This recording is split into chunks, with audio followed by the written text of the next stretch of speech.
For the first time since this trial began, no one is certain anymore. Not the lawyers, not the media, not even the people sitting in the jury box. The courtroom is quiet now, not because the case is over, but because everyone understands. A single decision is about to change a life forever. This is the final stretch of the Luigi Mangione trial, and nothing feels settled. As closing arguments approached, the mood inside the courtroom shifted. The tension was no longer sharp, it was heavy. Weeks of testimony, hundreds of exhibits, contradictions layered on contradictions. The jury had heard two completely different stories. One painted Luigi as a calculated killer. The other painted him as a man trapped inside a flawed investigation. And now, there would be no more witnesses, no more experts, no more evidence, only persuasion. The prosecution went first. They stood before the jury and returned to the beginning. The night of the crime, the quiet street, the victim alone. They spoke slowly, carefully. They reminded the jurors of every suspicious detail. The phone was near the scene, the blurry figure on surveillance, the witness who thought they recognized him. They did not focus on what was missing. They focused on what was convenient. They told the jury, "You do not need perfection. You only need a reasonable story." And they offered theirs, a story where Luigi acted alone, left little evidence, and simply got lucky. They asked the jury to trust the investigation, to trust the process, to trust that the right man was sitting in the defendant's chair. Then the defense stood up, and the tone changed. They did not tell a story. They dismantled one. They went through the timeline, minute by minute. They showed how 40 missing minutes could not be explained away. They replayed the phone data. They showed how the phone was active when Luigi was supposedly committing the crime. They displayed the memo, the one that proved other suspects were labeled low priority before they were ever cleared. And then they asked a question that filled the room with silence. If this investigation were perfect, why are we still finding mistakes? They reminded the jury. No DNA, no fingerprints, no fibers, no murder weapon, and several pieces of evidence, never tested, not lost, not destroyed, simply ignored. Then came the most dangerous part of the defense's argument. They did not say Luigi was innocent. They said something far more powerful.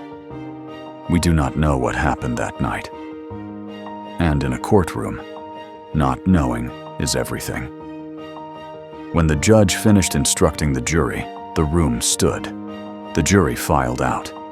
And for the first time, the case left the courtroom.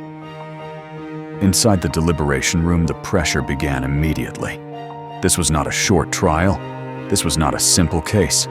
This was a decision that would define 12 people for the rest of their lives.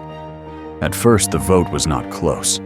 Several jurors leaned toward guilt, not because of strong evidence, but because the story felt familiar, because someone had to be responsible, because uncertainty is uncomfortable. But then they began reviewing the timeline. They read the medical report again. They looked at the phone data. They reread the testimony about untested evidence. And slowly, the room changed. One juror asked a quiet question. Why were those items never tested? Another asked, if the time of death is uncertain, how can the timeline be certain? Another asked, why were other suspects never fully investigated? The conversation stopped being about guilt. It became about doubt. Hours passed, then a day, then another. The judge received a note. The jury was struggling to reach a unanimous decision. They were divided, not on emotion, on evidence.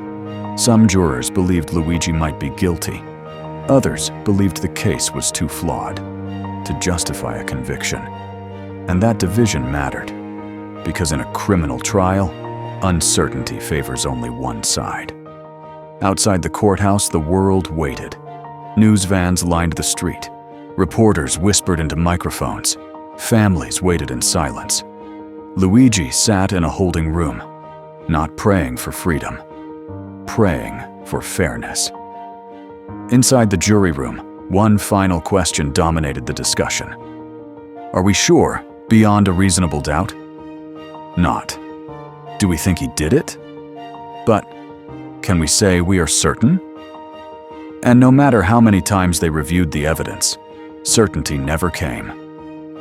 Late on the third day, the jury sent another note. They had reached a decision. The courtroom was filled. Everyone stood. The clerk took the paper, and in that moment, everything stopped. Because this verdict would not just decide guilt or innocence, it would decide whether a flawed investigation was enough to take a man's life away. But before the verdict is read, there is one truth we must face. No matter what the jury decides, this case will never feel finished, because too many questions remain unanswered, too many assumptions remain untested, and too many possibilities were never explored. This trial is no longer about one night. It is about the danger of rushing to judgment, the cost of tunnel vision, and how easily a story can become a conviction. The verdict is coming, and when it does, it will not just end a trial, it will test the system itself. Every case leaves a shadow. Every mystery deserves a voice. This is Shadow Case Files.